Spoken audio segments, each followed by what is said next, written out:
এঞ্জেলাছাক সন্দেহ উপজিল আসিফৰ ওপৰত এইকাৰণে সন্দেহ উপজিল যে গুৱাহাটী মহানগৰীৰ তিনিটাকৈ স্থানত প্ৰথম স্থানটো হৈছে গুৱাহাটী মহানগৰীৰ হেঙেৰাবাৰী এখন জেৰক্সৰ দোকান আৰু এই জেৰক্সৰ দোকানৰ যিগৰাকী স্বত্বাধিকাৰী এই স্বত্বাধিকাৰী হৈছে এগৰাকী মহিলা স্বত্বাধিকাৰী আৰু এই মহিলা স্বত্বাধিকাৰীৰ ওচৰলৈ আসিফ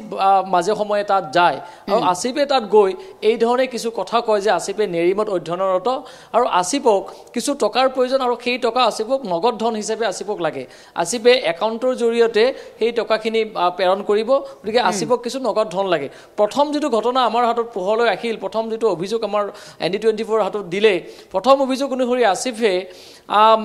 ৭,২০০ টকা নগদ ধন আনিছিল সেই হেঙেৰাবাৰীৰ দোকানখনৰ পৰা সেই মহিলা স্বত্বাধিকাৰী গৰাকীয়ে ৭,২০০ টকা আসিফৰ হাতত নগদ ধন দিছিলে আৰু তাৰ পাছতে আসিফে সেই যেটো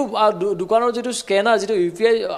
আইডি আছে যিখন স্কেনাৰ আছে সেই স্কেনাৰ অন্য এজন লোকলৈ পঠাই দিয়া বুলি আসিফে কৈছিলে আৰু তাতে এটা মেছেজ আহিছিল যে ৭,৩০০ টকা ইতিমধ্যে সেই তাত ক্ৰেডিট হোৱা বুলি এটা মেছেজ আহিছিলে মহিলাগৰাকীৰ একাউণ্টত গতিকে মহিলাগৰাকীয়ে নিশ্চিতভাৱে ভাবিবলৈ বাধ্য হ'ল বা ইতিমধ্যে দেখিলেই যে আসিফে সেই টকাখিনি ঘূৰাই দিছে গতিকে তাত কোনো ধৰণৰ আসলতে আসিফক সন্দেহ কৰিবলগীয়া কোনো কথা নাছিল কিন্তু সন্দেহ তেতিয়া উপজিল যেতিয়া সেই বেংকৰ একাউণ্টটো সেই মাত্ৰ 24 ঘণ্টাৰ পাছতে অচল হৈ পৰিল বেংকৰ যিখিনি কামকাজ আছিল সেই বেংকৰ কামকাজখিনি তাত কৰিব পৰা কোনো ধৰণৰ ব্যৱস্থা নাছিল যাৰ বাবে মহিলাগৰাকীয়ে সন্দেহ কৰিলে যে আসিফে কৰবাত নহয় কৰবাত কিবা এটা এই ধৰণৰ কাম কৰিছে নেকি যাৰ বাবে বেংকৰ একাউণ্টটো বন্ধ হৈছে এতিয়া কথাটো কৈছে বেংকৰ একাউণ্টটো বন্ধ হ'ল সঁচা কিন্তু তাৰ পাছতে এঞ্জেলা এটা মেছেজ আহিল যিটো মেছেজ বহিৰাজ্যৰ এটা নাম্বাৰৰ পৰা এটা মেছেজ আহিল আৰু তাত কোৱা হ'ল যে উত্তৰাখণ্ডৰ পৰা উত্তৰাখণ্ডৰ চাইবাৰ সেলে সেই যেটো বেংক একাউণ্ট সেই বেংক একাউণ্টৰ এগেইনষ্টত এটা গোচৰ ৰুজু কৰিছে এটা চাইবাৰ গোচৰ ৰুজু কৰিছে আৰু সেই মানুহজনীয়ে যে এটা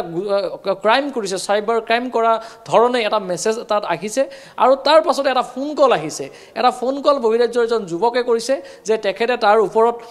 এটা চাইবাৰ এটা গোচৰ ৰুজু কৰিছে তেখেতৰ টকা যদি ঘূৰাই নিদিয়ে তেতিয়াহ'লে সেই গোচৰ উঠাই নলয় গতিকে এই ধৰণৰ ভয় ভাবুকি বা ব্লেকমেইলিং যিটো কথাত আমি ইমান দিনে কৈ আহিছিলোঁ যে ডিজিটেল যিটো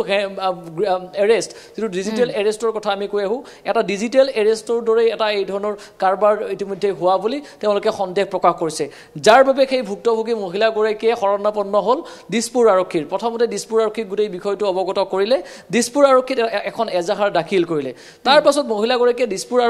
আৰক্ষীয়ে এজাহাৰ আচলতে কোন কি ধাৰাত এজাহাৰ দাখিল কৰিব সেই কথাখিনি দিছপুৰ আৰক্ষীয়ে কৰবাত নহয় কৰবাত সমস্যাত পৰিল আচলতে দিছপুৰ আৰক্ষীৰ হাতত সেই ধৰণৰ এভিডেন্স বা গোটেই প্ৰুফ নাছিলে যাৰ বাবে দিছপুৰ আৰক্ষীয়ে গোটেই গোচৰটো ৰুজু কৰিব পৰা নাছিল দিছপুৰ আৰক্ষীয়ে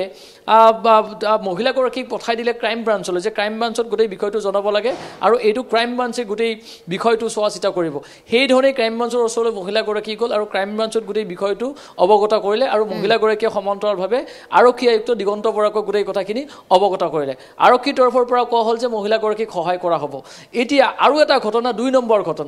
নম্বৰ ঘটনাটো একে কাইদাৰে একে ষ্টাইলতে কৰা ঘটনা এইবাৰ আসিফে গৈছে এখন বেলতলৰ এখন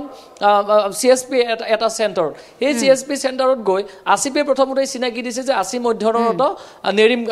নেৰিম কলেজত গতিকে নেৰিমত আসিফ তাত পঢ়ে আৰু আসিফক কিছু প্ৰয়োজন হৈছে এটা লেপটপ ক্ৰয় কৰাৰ কাৰণে গতিকে লেপটপ ক্ৰয় কৰাৰ কাৰণে কিছু টকাৰ প্ৰয়োজন হোৱাৰ বাবে 10,000 টকা আসিফে নগদ ধন বিচাৰিলে আৰু সেই টকাখিনি আসিফে অনলাইনৰ জৰিয়তে প্ৰদান কৰিব বুলি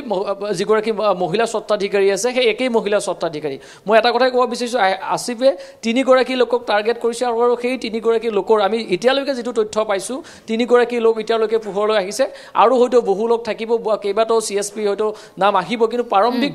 প্ৰাৰম্ভিক অনুসন্ধানত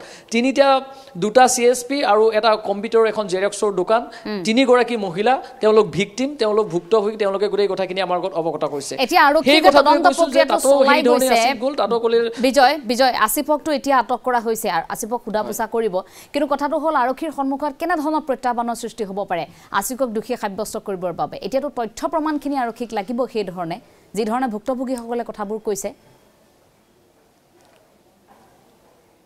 চাওক তথ্য প্ৰমাণ নোহোৱাকৈ আসিফৰ বিৰুদ্ধে কোনো ধৰণৰ গোচৰ ৰুজু কৰিব পৰা এটা ধাৰা তাত নাই গতিকে সেই ধাৰাত কোনকেইটা ধাৰাত আসিফৰ বিৰুদ্ধে গোচৰ ৰুজু কৰিব কোনকেইটা ধাৰা ৰুজু কৰিলে আসিফক এই ধৰণৰ শাস্তি প্ৰদান কৰিব পাৰিব গতিকে আসিফক এই ধৰণে দোষী সাব্যস্ত কৰাৰ বাবে আৰক্ষীৰ হাতত সেই পৰ্যাপ্ত পৰিমাণৰ এভিডেন্স নাই যাৰ বাবে এই মুহূৰ্তলৈকে আসিফক গ্ৰেপ্তাৰ বা আটক কৰিব পৰা হোৱা নাই যিদিনাখনে ঘটনাটো সংঘটিত হ'ল যেতিয়া বেলতলা যিটো CSPত আসিফ গ'ল সেই সময়তে কিন্তু একাংশ লোকে আসিফক বেৰি ধৰিলে ভুক্তভোগীসকল তাত গ'ল তাত আসিফক ধৰাৰ পাছতে বশিষ্ঠ আৰক্ষীক গতাই দিয়া হৈছিল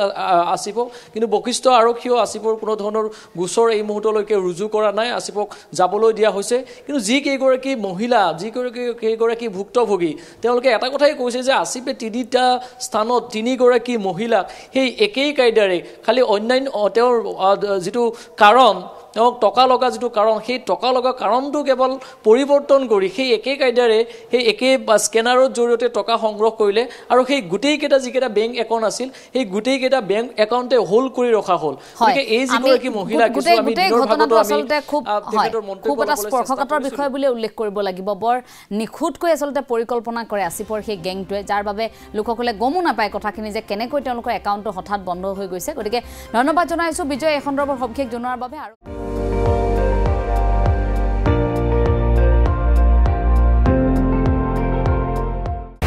আপুনি চাই আছে ND24